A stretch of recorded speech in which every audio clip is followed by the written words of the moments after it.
My name is Maria, and I am a mother of one daughter. Her name is Anna.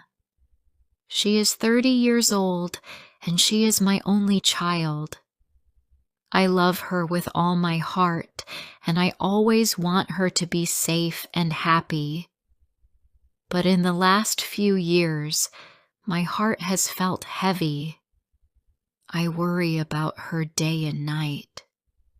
I worry about her choices and the people she lets into her life. I worry because she keeps changing husbands, and every time she chooses a new man, things end the same way. She is hurt, she cries, and she comes back to me with a sad face and tired eyes. When Anna was younger, she was full of dreams. She always talked about a happy home, loving children, and a man who would stand by her side. She used to say, "Mom, I want a simple life. I want love that stays."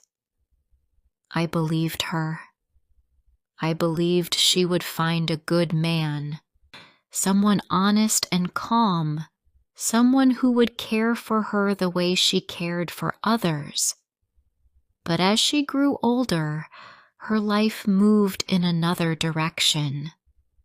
She met men who did not respect her. She trusted them too fast. She chose them too quickly.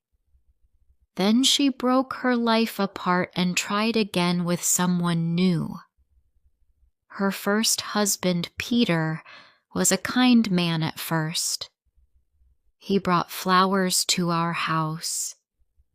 He smiled a lot. He worked hard and talked gently. But after 1 year, everything changed. He became cold. He came home late. He stopped talking to Anna, and the house felt like winter even in summer. I watched Anna cry on the sofa many nights. She tried to fix the marriage, but she could not fix a man who did not want to try. She left him after 2 years. She came home to me with her clothes in a small bag and her tears on her cheeks. I held her close and told her she would be okay. I hoped she would learn from this pain, but she did not learn. Only 1 year later, she met David.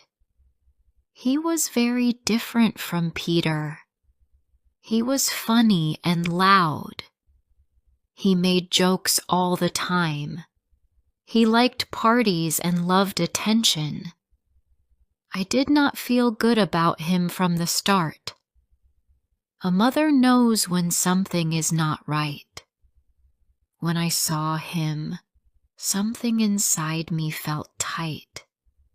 His smile looked wide but not warm. His eyes moved too fast. His words sounded sweet, but his actions did not match. But Anna liked him. She said he made her feel young again. She said he made her laugh. She said she felt alive. They married after only 3 months. I wanted to stop her, but she said, "Mom, please trust me. I know what I am doing." I stayed quiet, but my worry grew inside me like a heavy stone. And I was right again. David did not treat her well. He spent money carelessly. He talked to other women. He argued with Anna about small things. He made her feel small. He shouted when he was angry. He slammed doors. The house was full of noise and fear. Anna stayed for 2 years. Then she left again. She came back to my house one night with her face red and her voice weak. "Mom, I made a mistake," she said. I hugged her and wished she would finally stop choosing men like this. But then last year, she met another man. His name is Mark. He is her third husband, and he already brings pain to her life. He looks quiet, but he is not warm. He does not smile with joy. He smiles to hide something. I saw it from the first day. He came to our house, and he did not look at me in the eye. He spoke only when Anna asked him to speak.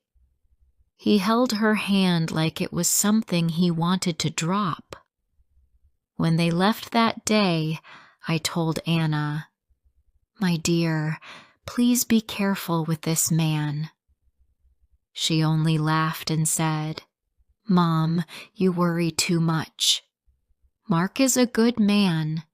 He is calm, not cold."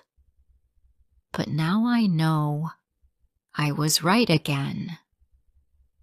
Mark is not a good man. He does not shout like David, and he does not lie like Peter, but he has a different kind of coldness, a coldness that sits deep in the bones. He does not talk to Anna with care. He ignores her when she speaks. He makes her feel alone even when he sits next to her. He eats dinner in silence. He leaves the house without saying goodbye. When she cries, he looks at her like she is a problem and not a person. His silence is heavy like a closed door that she cannot open. Last week, Anna came to my house. She looked tired. Her eyes were dark and her hands were shaking. She tried to smile, but her smile did not reach her eyes. She sat at the table and I made her tea. When she held the cup, her fingers trembled. I sat next to her and asked softly, "My love, what is wrong?" She looked down at the tea and whispered, "Mom, Mark does not like me." My heart broke a little. I asked, "Why do you say that?" She took a slow breath and said, "He does not talk to me. He sleeps in another room. He comes home late and leaves early. When I ask him if something is wrong, he says I talk too much. He says I complain too much. He says I make life heavy." I felt pain in my chest when she said that. My daughter is soft. She is loving. She wants to be good. She tries to fix things. She tries to keep peace. But she always chooses men who break her spirit. I held her hand and said, "My dear, you deserve love. You deserve peace. A home should feel safe, not cold." She cried quietly, "Mom, why do I always choose the wrong man?" I did not know what to say. How can a mother answer this question without hurting her child? I just hugged her and let her cry on my shoulder. For days after that, I could not sleep well. I kept thinking about Anna. I kept thinking about her past and her present. I kept thinking about her future. I am afraid she will never have a stable home. I am afraid she will always run from one man to another, trying to find love in places where love does not live. I fear she will grow older and carry regret like a heavy bag she cannot put down. I fear she will one day look back and say, "Why did I not listen? Why did I not choose better?" As her mother, I want to protect her, but she is grown now. I cannot hold her hand at every step. I cannot tell her who to love. I cannot stop her from marrying men who hurt her. But my heart still cries. When she suffers, I suffer. When she falls, I feel the pain. A mother's heart is like a soft field that carries all the steps of her child. Even when the child walks far away, the marks stay forever. Last night I sat on my bed and thought about talking to her again. I must try. I must tell her that she is worth more than silence and cold rooms. I must tell her that she can leave if she is unhappy. I must tell her that she does not need to stay with a man who does not see her. But I am also afraid. I am afraid she will not listen. I am afraid she will think I am judging her. I am afraid she will push me away again. But I know one thing. I cannot watch her suffer in silence. I cannot let her walk the same painful path again. Tomorrow, I will visit her. I will sit with her. I will talk gently. I will try to reach her heart. I hope she will hear me. I hope she will understand. I hope this time she will choose peace. Before I continue rest of the story, please like, subscribe, share, and tell me where you are listening from. Your support means a lot to me. Now let's continue. The next morning, I woke up early. I could not rest well during the night. My thoughts moved from one worry to another. I kept thinking about Anna's tired face. I kept remembering her shaking hands. I knew she needed support, even if she did not ask for it. So I made a simple plan. I would go to her house. I would sit with her. I would listen to her. I would speak slowly and with care. I would remind her that she had a choice. I reached her home around 10 in the morning. The sky was gray and the air felt quiet. When I knocked on the door, Anna opened it slowly. She looked surprised to see me. Her hair was not brushed, and her eyes were swollen like she had cried again. She tried to smile, but it looked weak. "Mom, why are you here?" she asked in a soft voice. I touched her arm gently and said, "I came to see you." I felt worried. She stepped aside, and I walked in. The house was clean but cold. There was no warm feeling inside. The air felt heavy, like no one had laughed there in a long time. She made tea for us, and we sat at the small table in the kitchen. For a moment we did not speak. I looked at her face. She looked tired, older than her age. My heart ached. My dear, I began, you do not look well. Tell me what is happening. She looked at her hands and played with the edge of her cup. Nothing special, Mom. It is just life. Marriage is hard. Yes, I said gently. Marriage is hard. But it should not break you every day. She raised her eyes and looked at me.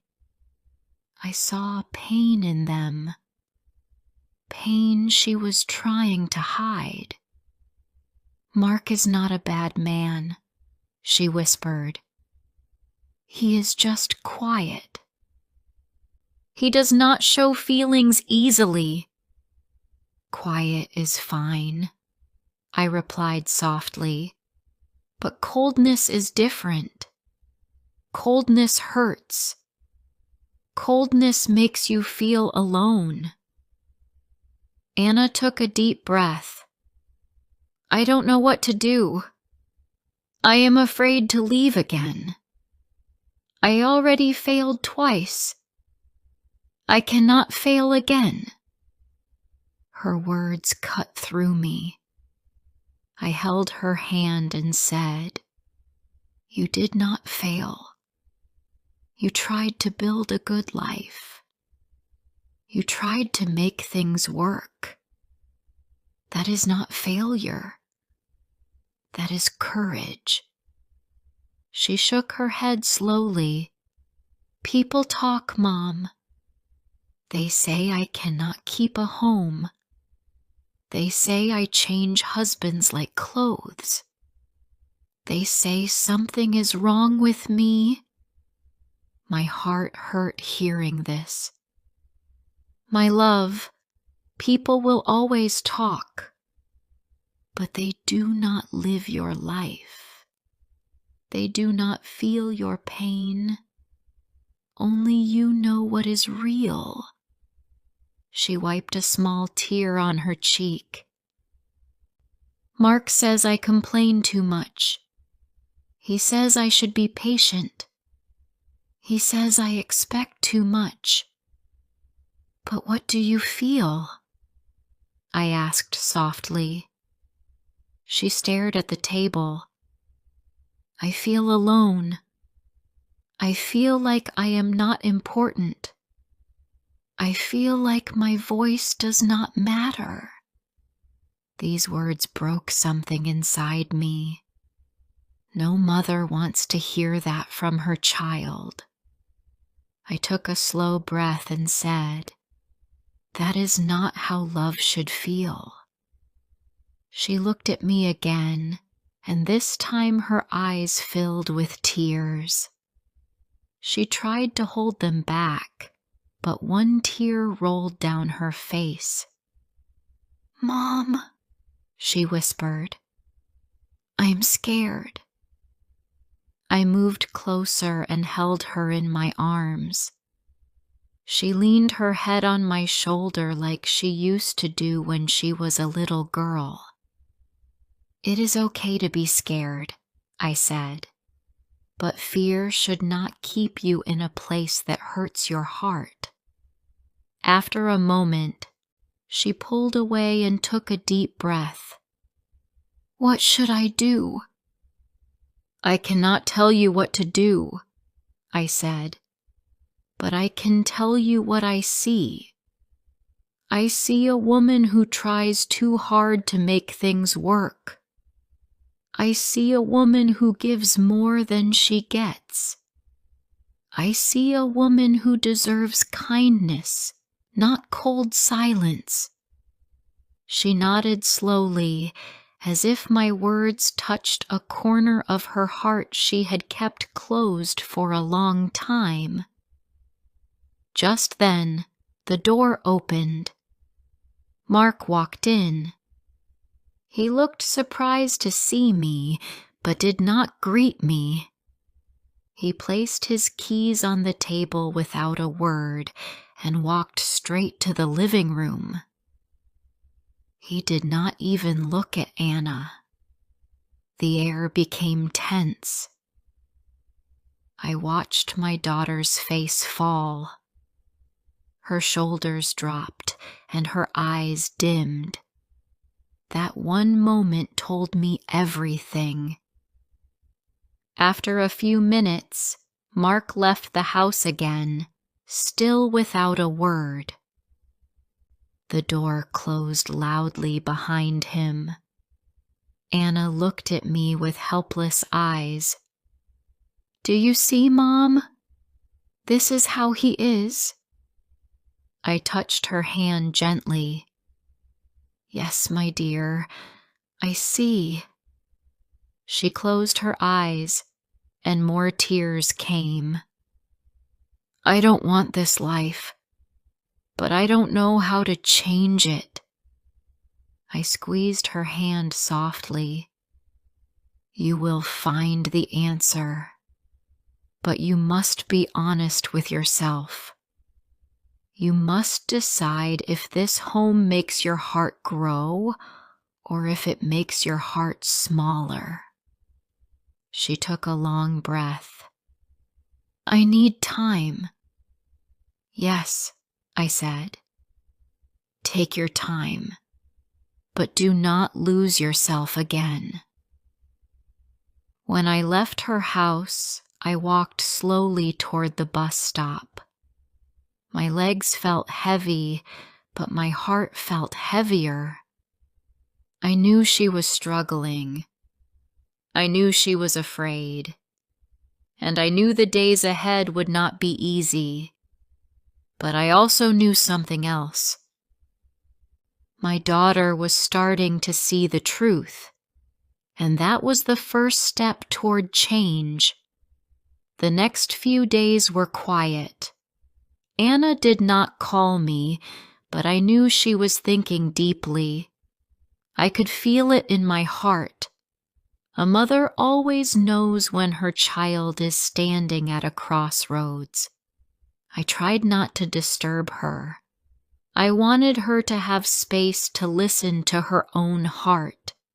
But every night, I waited for her call. I sat by the window with a cup of tea and looked at the street. I hoped I would see her walking toward my house. I hoped she would come and tell me she was ready to make a change. One evening, my phone finally rang. It was her. Her voice was soft. "Mom, can I come to your house?" she asked. "Of course, my love," I said at once. When she arrived, she looked tired but calm. She sat on the sofa and held a pillow on her lap like she needed something to hold. I sat beside her and waited for her to speak. "Mom," she began slowly, "I think I am losing myself in this marriage." My heart ached, but I stayed quiet so she could continue. "I try to talk to Mark," she said, "but he walks away. I try to make dinner for us. He eats alone in the living room. When I tell him I feel sad, he says I am too emotional. I feel like I am talking to a wall. I feel invisible." I listened carefully. Every word sounded like a small piece of her heart breaking.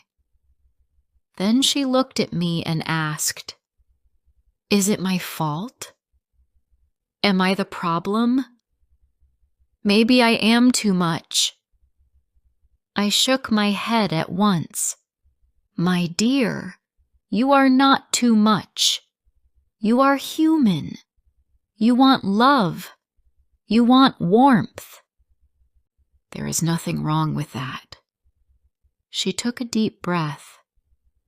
"But why do I always choose men who do not care for me?"